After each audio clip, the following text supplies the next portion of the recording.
No matter what sport you play or whatever type of athlete you may happen to be, at some point you've almost certainly been targeted by some sort of marketing campaign that went along the lines of, oh, if you play X sport, you can't just train like a bodybuilder, and then they went on to pitch you their brilliant functional training system. Here at General Physical Preparation, we are massive advocates of not just training like a bodybuilder, but also even adopting a lot of the lifestyle components of what it means to be a bodybuilder as well. One of the other reasons I wanted to make a video on this topic is it's something I've actually been called out over recently when I've been accusing other trainers of using vague and unhelpful language such as functional training. A lot of coaches are then singling me out over my indiscriminate use of the term bodybuilding when they say that I should just use hypertrophy instead because it's much clearer. Initially I did take it on board. I was like, oh yeah, I guess hypertrophy is a little bit more explicit and clear as far as what I want people to take from bodybuilding style training. But then the more I thought about it, there's so many different components of good bodybuilding training that athletes can benefit from. I'm doubling down on my use of bodybuilding. The use case and application of solid bodybuilding principles, not just hypertrophy principles, for athletes are some of the most valuable strength and conditioning and performance enhancing principles that modern athletes have access to. I can't believe this is up to me, of all people, with a physique like mine, but strap in and I'm going to explain to you exactly what aspects of bodybuilding you need to be implementing as an athlete if you want to reach your highest potential. Another thing that I'm going to be doing throughout this video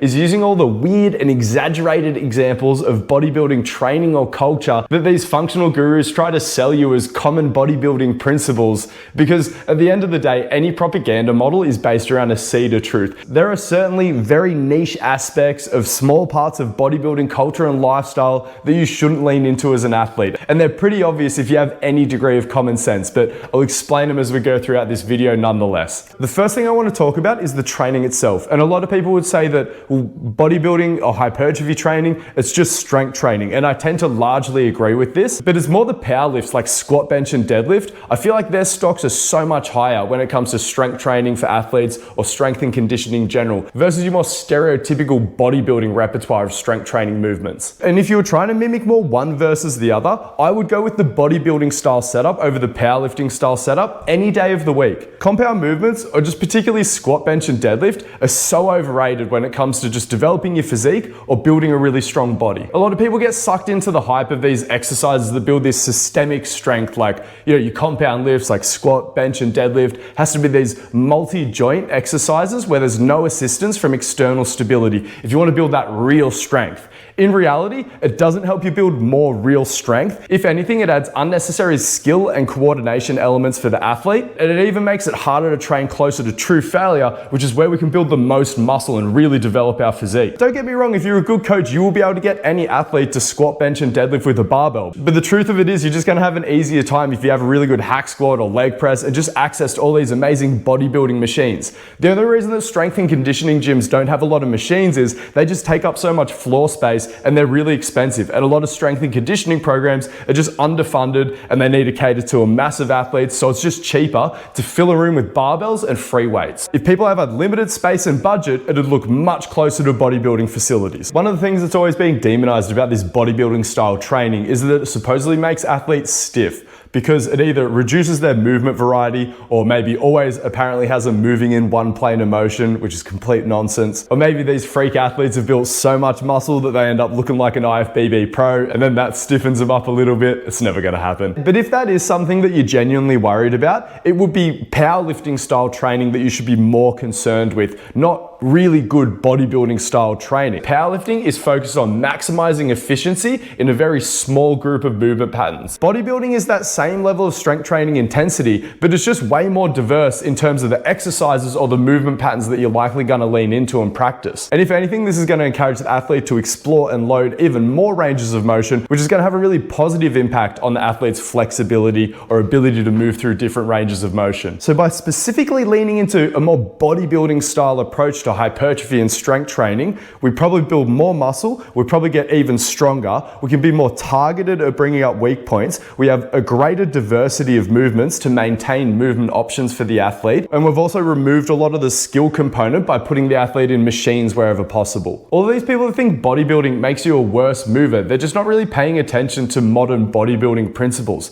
Everyone in science-based lifting is obsessed with relative motion right now. If you don't understand what relative motion is, it's basically just segments of your body moving more independently from one another. So the classic example would be being stiff through the shoulders or the lats. So to get your arms overhead, you're more inclined just to extend your back versus getting all that relative motion between your scapula and your rib cage and the humerus. So powerlifter or pure strength training mindset, much more focused on just moving the weight from A to B. Whereas in a bodybuilding context, the athlete is going to put a little bit more care into actually moving differently, thinking about which segments they're loading a little bit more. Even the best powerlifting practices doesn't encourage you to maintain any real diversity of movements or any of this relative motion. It's actually actively discouraged. Not that I'm demonizing powerlifting for athletes, I think that that's great too. I'm just saying bodybuilding, it has a slight edge. Now that we've covered some of the specifics of why bodybuilding training is so effective for athletes, now I want to talk about things from a programming perspective. Often the biggest criticism of bodybuilding style programming for athletes is that bodybuilders are always doing a bro split. And any actual bodybuilder who's paying attention and up to date is absolutely rolling their eyes at that statement, even harder than S&C coaches, because no bodybuilder who's paying attention is still bro splitting. 50% of the online bodybuilding community right now is too scared to run a split like push-pull legs.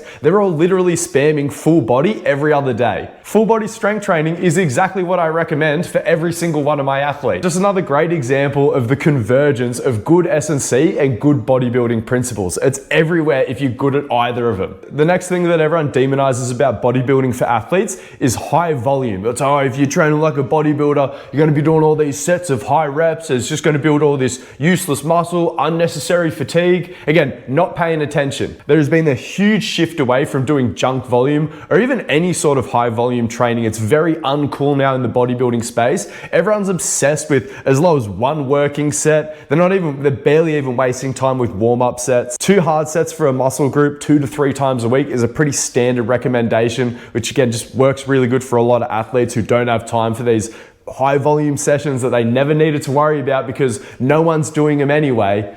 Turns out submaximal high volume stuff, yeah, probably useful for a powerlifter, not just good if you want to get in and out like an athlete and just maximize your physical development from a strength and hypertrophy perspective. The final part of programming more like a bodybuilder that I think athletes should adopt is training for hypertrophy year round. It frustrates me so much how many athletes look at hypertrophy as this purely off-season focus, especially if you're a developing athlete. It's so important that you have a thread of hypertrophy in your programming year round. It takes so much time and so much effort to build muscle, so you want to look at it as this long-term project that you're always just chipping away at. One of the reasons coaches who don't have a good grasp of solid bodybuilding fundamentals mess this up all the time is they don't do any hypertrophy work through the season, and then off-season is just this race and smashing them with hypertrophy work to try to make up for lost time. This is where you actually overtrain, cause a lot of fatigue with your bodybuilding training. You don't get that good of a result because you just overtrained them anyway. You barely build any muscle, and then you take this 6-month break from hypertrophy training in season anyway. A lower dose of bodybuilding or hypertrophy work and just keep it in there year round, at least until your physique is fully developed. And so there we have it, 3 clear examples of how programming more like a bodybuilder is going to help you as an athlete. The final component of bodybuilding that athletes need to look at to maximize their potential is body composition. Both competitive athletes and competitive bodybuilders are in the business of maximizing muscle and minimizing fat. And this is again something that is dramatically exaggerated at either extreme when people are trying to demonize bodybuilding. 10 years ago, yo-yo dieting was basically the standard practice in bodybuilding culture. You would either be bulking, aggressively gaining weight, or shredding, aggressively losing weight. With the bulking, we get all these concerns about the athlete losing speed, losing flexibility, building all this non-functional mass, ruining their power to weight ratio, absolutely dumpstering their metabolic health and their conditioning. Then the other side of that is getting absolutely shredded to the bone, completely starving yourself, tanking all of your training potential because